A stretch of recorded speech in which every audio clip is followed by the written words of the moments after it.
Irán, qué gusto me da saludarte y además a todos y cada uno de los colegas de esta red. Me siento muy contento de poderles enviar un saludo desde aquí, desde Quintana Roo a todos y a todas y sobre todo agradecer, como siempre, a mi querido amigo Enrique Uribe, quien es el artífice de este seminario que ya tiene ya su buen prestigio y su tiempo andando. Pues bien, la verdad es que me parece muy interesante abordar este tema del derecho de acceso a la justicia, sobre todo porque no podemos hablar de un verdadero Estado de Derecho, un Estado constitucional de derecho, sin este elemento tan fundamental en cualquier democracia vigente y sobre todo no podemos hablar de cualquier Estado de Derecho sin su correspondiente acceso a la justicia. Ya se ha señalado que este derecho tiene sus propias fundamentaciones en diversas constituciones, sobre todo en el artículo 8.1 y 25 de la Convención Americana de Derechos Humanos, y en el caso mexicano, el 14 y 16, 17 y otros artículos de la propia Constitución.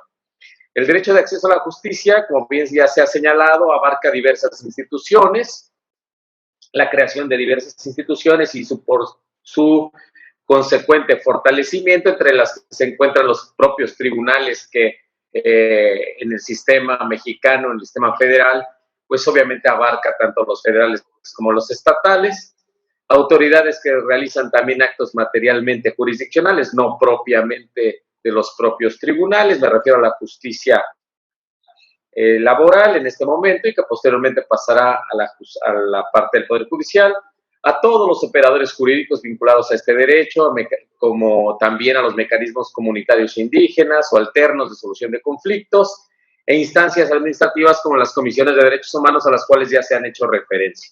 Todas estas, digamos, forman parte de este entramado del derecho de acceso a la justicia.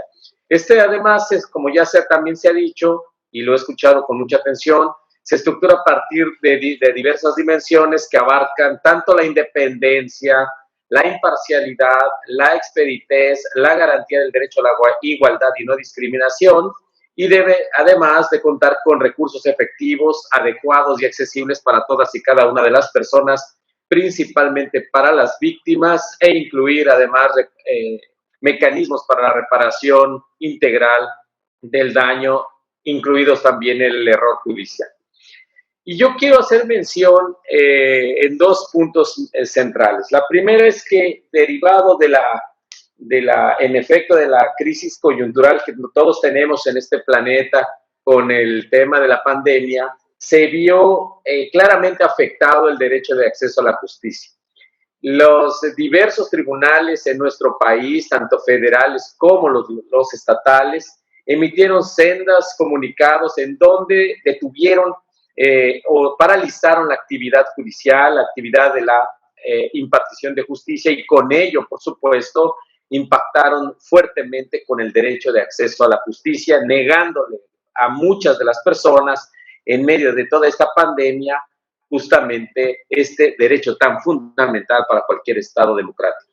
Escuché con mucha atención lo que señalaba el doctor Freire y que me parece de suma relevancia, en donde además en México se intentó y ya se dieron pasos rápidamente agigantados para transformar a la justicia, el acceso a la justicia, a una justicia digital.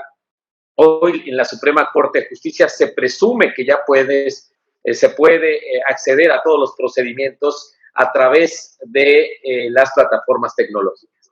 Pero me parece muy importante lo que él señala, y que es una parte todavía que va más allá, que va todavía más allá y más a profundidad, que es el de la formación y la capacitación para todos los operadores del sistema de justicia, no solamente para quienes ya se encuentran dentro de ella, sino también para todos aquellos formadores de nuevos cuadros y que tienen que tener como garantía también ese acceso a la justicia digital o a los medios digitales para poder acceder a estos nuevos sistemas de justicia. Y por otro lado, me parece que es algo que, como bien señala Ricardo Zuluaga, la pandemia del COVID-19 es coyuntural y seguramente en algún momento pasará como han pasado muchas otras pandemias.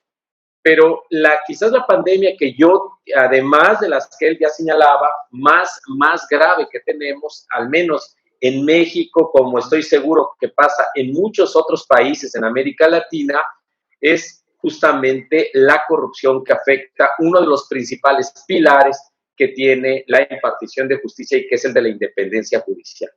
No podemos hablar de un poder judicial independiente o de poder hablar de un acceso a la justicia pronta y eficaz y expedita si los poderes judiciales, además de todos los esfuerzos legislativos, constitucionales, operativos que se han venido dando a lo largo de nuestro país y de nuestra historia, han luchado por la independencia y permanencia de los jueces, su independencia en la toma de decisiones, en la resolución de conflictos, si estos jueces siguen teniendo justamente fuertes visos de irrupción por parte de otros poderes, principalmente de los poderes ejecutivos. Baste ver justamente cuáles los mecanismos de cómo se encuentran formados los poderes judiciales al interior de los estados y cómo estos obedecen de alguna manera los dictados todavía recalcitrantes de los poderes ejecutivos locales. Pero quizás, y todavía más grave aún, es lo que afecta a la independencia judicial, no es solamente que otro poder constituido interfiera en las actividades del Poder Judicial como el que ya he señalado. Me parece todavía más grave y de más importancia el que poderes fácticos, poderes invisibles, como señalaba Norberto Bobbio, intervengan justamente en la actividad de los poderes judiciales, de las instituciones de impartición y de procuración de justicia, toda vez que lamentablemente seguimos observando cómo la impartición de justicia sigue siendo no al alcance de todos y además no imparcial, sino tiene sesgos muchas veces en donde la corrupción afecta gravemente la independencia judicial. Y la afecta gravemente no solamente porque, digamos, no solamente cuestiona justamente su actuar, sino además porque depende justamente de actos de corrupción como los que últimamente hemos sido testigos en este país, donde jueces federales han sido grabados por los familiares de miembros de la delincuencia organizada y donde lamentablemente una juez de distrito está siendo investigada por haber liberado a un peligroso narcotraficante.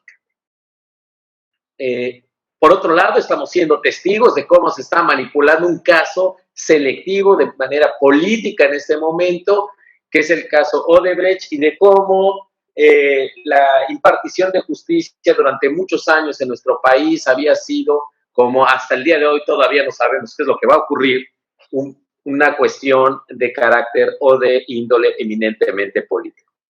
Luego, entonces, yo quiero llamar la atención aquí, sobre todo a nosotros que nos dedicamos a la investigación del derecho y que nos dedicamos a la formación de nuevos cuadros en las universidades, de cómo asegurar justamente que más allá de todos los grandes avances que hemos realizado en el mundo jurídico para asegurar la independencia judicial y erradicar la corrupción, estos continúan siendo dos importantes obstáculos del acceso a la justicia y, por tanto, de la garantía y eficacia de los derechos y, por tanto, de todos los derechos humanos. Continuar con estos embates, estos altos índices de corrupción que afectan gravemente las instituciones de impartición de justicia, pone en grave riesgo no solamente la credibilidad de las instituciones que en ella participan, sino sobre todo ponen en grave riesgo en conjunto todo el Estado constitucional y democrático de derecho. Por mi parte sería mi intervención y aquí dejo justamente mis reflexiones. Muchas gracias. Al contrario, estimado doctor, muchas gracias a ti por tus elocuentes palabras, sobre todo en esta parte de cómo es que la justicia tiene ciertas aristas de politización, en algunos casos relevantes, en algunos casos trascendentales, y que indudablemente también forman parte de estos dichos de algunos personajes de la política nacional, en el caso particular de México, en relación con una institución tan importante, tan relevante en el acceso a la justicia como es la Fiscalía General de la República, y en la cual, pues indudablemente, el papel del fiscal es de la secrecía absoluta, y por otra parte, el titular del Ejecutivo Federal, pues pareciera que es el vocero de la propia Fiscalía, ¿no? Y obviamente eso pone en tela de juicio ciertos principios rectores del acceso a la justicia. Muchísimas gracias, doctor. Y para finalizar nuestra primera ronda de intervenciones, cederemos el uso de la palabra a la doctora Flor María Ávila Hernández, quien es egresada de la Universidad de Zulia, Venezuela, doctora por la Universidad de Nápoles y por la Universidad de Zulia, y profesora en la Universidad Católica de Colombia. Adelante, doctora. Bienvenida, buena tarde. Muy buenas tardes, saludos, doctor Irán, muy amable. Bueno, saludos a todos los apreciados profesores, la doctora Marina, el doctor Enrique, el doctor Ricardo, nuestro querido amigo Luis y a todos los que nos escuchan en este espacio. Bien, este es un tema, me parece, uno de los medulares también dentro de los estados de excepción que estamos viviendo frente a esta pandemia del COVID, que como muy bien explicó el doctor Ricardo, realmente ha sido muy dramática acá en Colombia. Inclusive yo vivo en un sector en Bogotá que está totalmente confinado, no podemos salir, y por el alto número de contagios, porque también las UCIs en Colombia han superado el 80% de su ocupación y realmente hay un verdadero riesgo de la salud pública. Bien, en cuanto a la justicia digital y el derecho al acceso a la justicia, en los últimos tiempos hemos venido a través de una serie de conferencias en la Universidad Católica discutiendo los nuevos derechos dentro de la justicia digital. Pero hay que también tomar en cuenta que el acceso a la justicia en Colombia será una realidad cuando hayan condiciones de igualdad, de acceso también a los sistemas tecnológicos y digitales.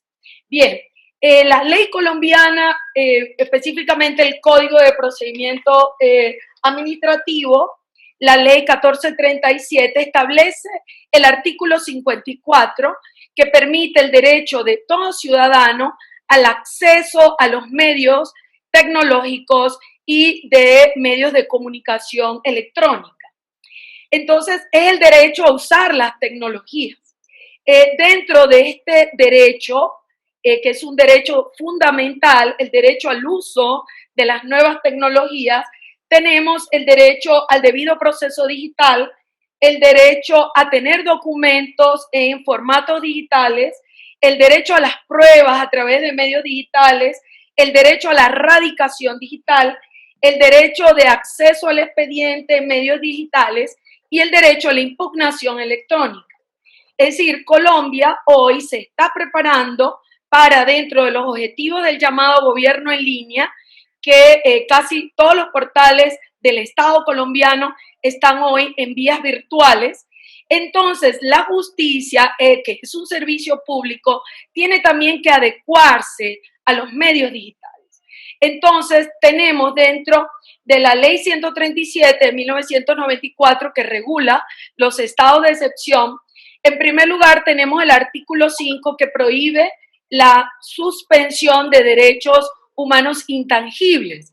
Y tenemos dentro de estos derechos humanos intangibles las garantías judiciales. También tenemos en el artículo 15 la prohibición de la interrupción de los servicios y de las ramas del poder público colombiano.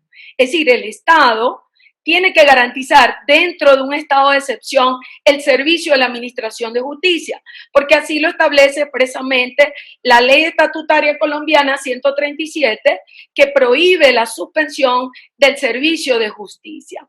Bien, ¿qué ha ocurrido en la práctica? El acceso a la tutela no ha sido restringido, se siguen procesando por medios digitales el acceso a la tutela y los procesos penales no han sido suspendidos. Más sin embargo, con muchas dificultades. Lo refieren los abogados litigantes que hemos tenido oportunidad de interactuar con ellos. Por ejemplo, unos alegan que no le ven la cara al juez, que muchas veces los fiscales tampoco se presentan físicamente a través de la pantalla digital. Hay dificultades para la llamada autenticación de, por ejemplo, del procesado. Es decir, hay una serie de dificultades propias ya de los medios digitales. Y por eso yo les decía que este es uno de los desafíos más grandes que tiene Colombia. Si vamos a nivel de acceso a Internet, tenemos que en Colombia apenas están conectados 21,7 millones de personas en Colombia. Es decir, 23,8 millones de personas en Colombia, es decir, más de la mitad, no tiene acceso a Internet. Entonces, ¿cómo van a acceder a una justicia digital si no hay el acceso básico a estos medios digitales? En segundo lugar, el problema de conectividad en Colombia. Tenemos que Colombia ocupa el nivel 131 de conectividad, con una velocidad promedio de 3,4 megas. El promedio de megas de conexión en Taiwán es de 85 megas, por lo cual, y yo soy testigo también de un internet muy lento, y este problema se le pone también a la justicia, porque van a haber distintos usuarios del sistema de justicia que se van a conectar a distintas velocidades, lo cual puede comprometer también el acceso de ese ciudadano a la administración de justicia. Hay una proyección para el 2022 de que el 70% de la población colombiana tenga acceso a la banda ancha en un 70%, en el llamado gobierno digital. Bien, ahora, ¿qué implicaría una justicia digital? De acuerdo a lo que se ha venido comentando acá en Colombia con expertos, abogados que manejan el tema, ellos dicen que lo principal en los procesos digitales de administración de justicia va a ser, en primer lugar, la seguridad digital. Es decir, que la información sea completa, sea confiable, que hayan adecuados procesos de autenticación digital. Por ejemplo, Colombia ya tiene una ley de firma digital. Es decir, tenemos la ley 527 con el decreto 2364 del 2012, que establece el llamado comercio digital y la firma electrónica o digital.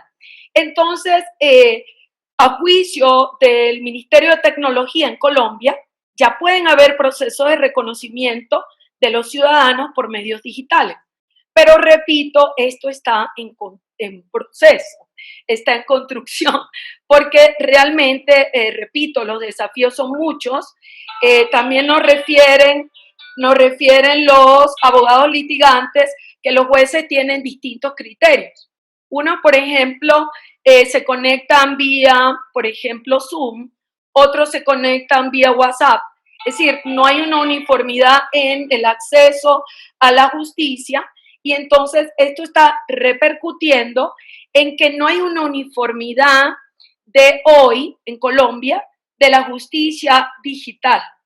También ellos están abogando por una flexibilización de las normas de manera de que se puedan lograr estos objetivos, en primer lugar, de la autentificación digital y en segundo lugar también de la radicación digital dentro del llamado gobernanza digital.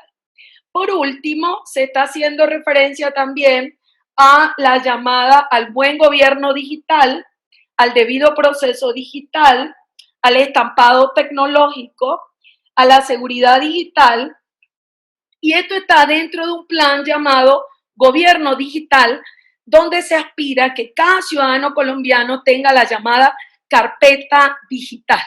Entonces, en la carpeta digital, el abogado tendrá, el usuario tendrá el correo electrónico, un espacio en la nube y acceso a los servicios del gobierno por Internet. Entonces, la implementación de la carpeta ciudadana digital está en curso, es decir, ahorita se está hablando de cómo buscar los recursos en Colombia, sea vía del Banco Mundial, del Fondo Monetario Internacional, para poder transformar la justicia colombiana en una justicia totalmente virtual. Conversando también con jueces laborales, ellos dicen que, por ejemplo, el proceso laboral puede ser implementado hoy en Colombia de manera totalmente virtual. Entonces, yo creo que este es el futuro, el presente futuro. Tenemos que irnos adecuando a estos movimientos, a estos procesos de justicia digital, y creo que Colombia, el gobierno de Colombia tendrá o tiene toda la voluntad también para realmente hacer esto una realidad, lo cual es un deseo colectivo del gremio de los abogados. Gracias, doctorina. Al contrario, estimada doctora Flor, muchísimas gracias por su participación, sobre todo por esta última parte que usted nos habla del caso colombiano y las dificultades económicas que se tienen que afrontar para poder implementar una justicia electrónica, una justicia digital.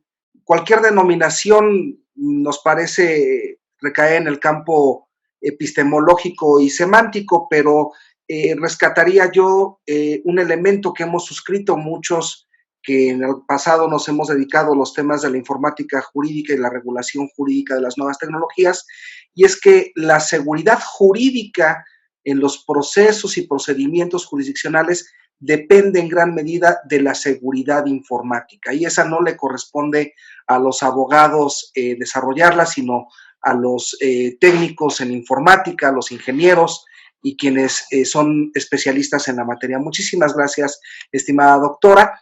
Y enseguida cedemos el uso de la palabra al doctor Isidro de los Santos Olivo, quien es licenciado en Derecho con mención honorífica por la Facultad de Derecho de la Universidad Autónoma de San Luis Potosí, doctor por la Universidad Complutense de Madrid en España, profesor de la Facultad de Derecho de la Universidad Autónoma de San Luis Potosí y en diversas universidades en su estado natal, y autor de diversos artículos en revistas especializadas. Adelante, doctor, buena tarde.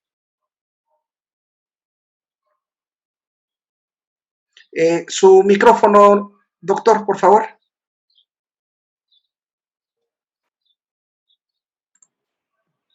Adelante, doctor.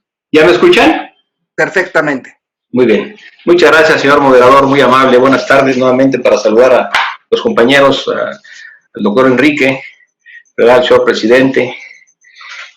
Bueno, yo brevemente quiero hacer algunos comentarios sobre, con relación al tema que nos ocupa esta tarde, el acceso a la justicia, un tema que debe de tratarse en los últimos tiempos para tener una material pronta y expedita justicia, o sea, una real justicia.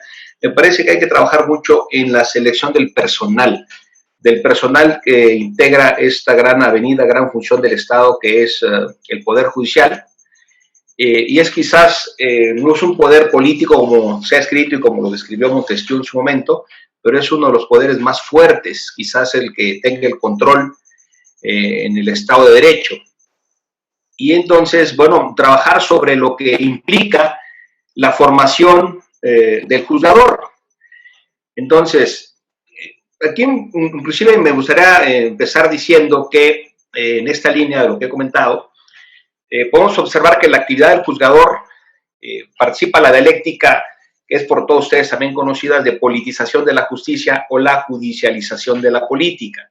Los jueces han experimentado una evolución significativa en las funciones técnicas y sustanciales en la resolución de controversias, manifestándose en el escenario político y en el escenario público, para hablar con mayor precisión, una actuación más protagonista, más activa, para conocer no solo de nuevos problemas jurídicos de los justiciables, como serían una serie de problemas, por iniciar solamente a título de guisa algunos, la discriminación, la llamada equidad de género, la desaparición forzada, el tema del arraigo, la protección del medio ambiente, la dignidad humana, el interés superior del menor, sino también de los órganos públicos, dirimiendo conflictos que entre ellos pudieran sustanciarse inclusive en la protección transnacional de los derechos humanos, por mencionar solamente algunos, y sobre ese es otro gran tema, pero que no voy a abordar esta tarde. Entonces, el protagonismo judicial en fechas recientes es evidente. Sobre estos trabajos, sobre estos temas, hay trabajos serios y prolíficos, y no está en nuestro ánimo desarrollar un estudio o un comentario, ¿verdad?, muy puntual, ni tampoco referirnos a que si la actividad jurisdiccional es un ejercicio teórico-técnico o una acción racional de conocimiento o un acto de voluntad, o participan estos tres tópicos que acabo de mencionar de manera conjunta. En todo caso, los jueces están presentes en la vida cotidiana y democrática de todos los estados, en la vida política en el sentido científico del término. Por supuesto, la Constitución se adjetiva de política y los tribunales constitucionales pues son el Poder Judicial, dependiendo la variante en estas dos modalidades históricas conocidas, la justicia constitucional americana y la justicia constitucional europea o concentrada. La primera se llama difusa, también el control difuso. La Constitución se adjetiva de político. Nuestro propósito brevemente en esta tarde es desarrollar algunas reflexiones para enfatizar en la formación ética de los contenidos de integridad de los elementos axiológicos que deben poseer los servidores públicos encargados de impartir y administrar justicia. Entonces, yo tengo el propósito de establecer ciertas premisas brevemente que permitan incidir en la necesidad de fortalecer normativamente, constitucionalmente, lógicamente, el desarrollo de la columna ética del juzgador. Eso es muy importante. En México, el Código de Ética no tiene 15 años. El Código de Ética del Poder Judicial de la Federación, y que, bueno, aplica de manera extensiva a los tribunales estatales, de las entidades federativas.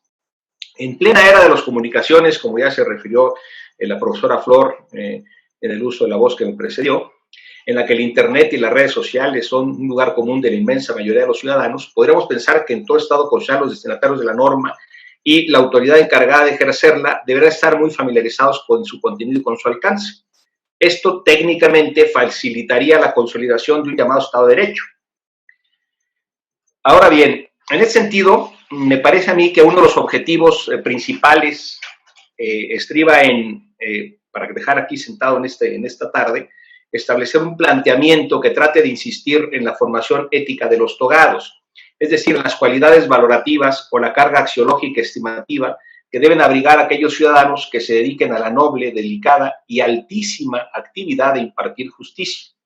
Se trata de orientar una propuesta, una reflexión, para que, si fuera el caso, se advierta, digamos, la regulación de los ámbitos constitucionales y legales, las deficiencias que existan en este cometido y, por consiguiente, hacer una propuesta ya a nivel normativo o insistir en la necesaria regulación de un perfil, digamos, suficiente que fortalezca el cuidado del arquetipo del juzgador, ya sea común, ordinario o constitucional, como referí, y que es al que debe aspirar un Estado que se adjetiva de derecho, ¿no? Digamos que un enjuiciador blindado éticamente está en condiciones de sortear la corrupción y evitar una contaminación en su encumbrada y trascendental función pública.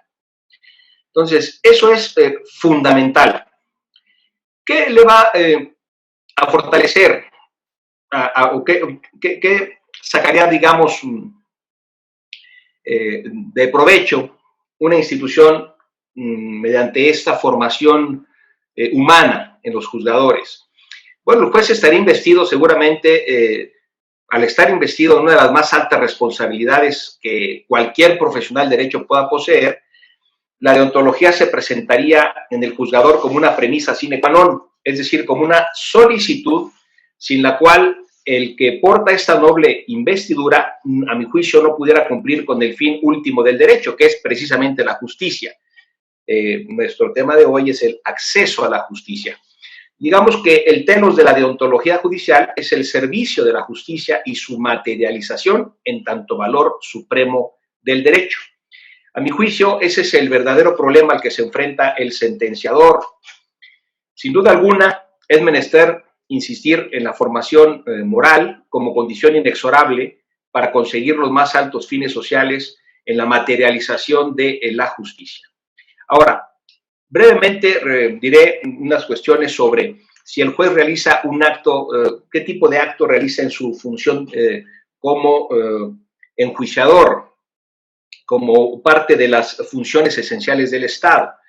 Es un acto racional de conocimiento, indudablemente, pero, a mi juicio, si no existe previamente una voluntad dirigida a una sólida alineación ética, ciertamente la realización de la justicia quedaría en entredicho. Por eso, es importante, pues bueno, hay muchos dichos y los comento aquí brevemente. Yo recuerdo que Eduardo J. Couture, que escribió el Decálogo del Abogado, decía también que el juez que sea un caballero, que sea un señor. Y si sabe derecho, mucho mejor. ¿Qué significa ser un caballero? Bueno, mínimamente entendemos por ello nobleza, lealtad, educación, cortesía. ¿Y qué entendemos por señor? Bueno, con esta voz se denotaría una persona educada, de nobles sentimientos, enorme, grande, con decoro y sobre todo con autoridad. Este último vocablo de la autoridad, por eso la autoridad judicial, proviene del latín autoritas, de autor, cuya raíz es augere y que significa ayudar a hacer crecer. Hablar hoy en día de la justicia probablemente no se trate de una circunstancia excepcional. ¿Cuántas veces hemos visto a lo largo de la historia que se han experimentado una serie de vaivenes, de altibajos en la materialización de este excelso valor de todo el ordenamiento jurídico? Pero sin duda cabe la posibilidad de advertir que, si somos objetivos, en muchos de los casos, en la actualidad, la justicia no atraviesa por un buen momento. Por eso estamos aquí tratando de estos temas. Y siempre toda obra humana es dinámica, es evolutiva y es perfectible. Si le preguntásemos al más humilde de los ciudadanos sobre la medición de la justicia, si se vive en un auténtico Estado de Derecho, que si él puede percibir una justicia real, social, diligente, seguramente nos contestaría que en muchos de los casos la justicia es algo que está ausente, que no se palpa, que es intangible, que existe como una entelequia abstracta de carácter formal, pero que no llega a concretarse en muchos de los conciudadanos y de la propia persona que entrevistaríamos. Si hay una segunda oportunidad, quisiera referirme a cuál debe ser la actuación después de hablar de este perfil del juzgador y continuar con el tema de mi exposición. Señor moderador, muchas gracias, muy amable. Al contrario, estimado doctor, muchas gracias por sus aportaciones, por estas reflexiones de carácter deontológico del papel del juzgador, y con mucho gusto, claro que sí, hay una segunda oportunidad para continuar escuchándole. Si me lo permiten, iniciaremos nuestra segunda etapa de intervenciones de nuestros panelistas, y hay una solicitud muy especial que quisiera yo hacerle a los demás colegas, en el sentido de poderle ceder el uso de la palabra primeramente al doctor Ricardo Freire, quien tiene que atender algunas actividades académicas y no quiere despedirse sin dejar su aportación. Adelante, doctor, por favor. Muito obrigado. Eu queria novamente agradecer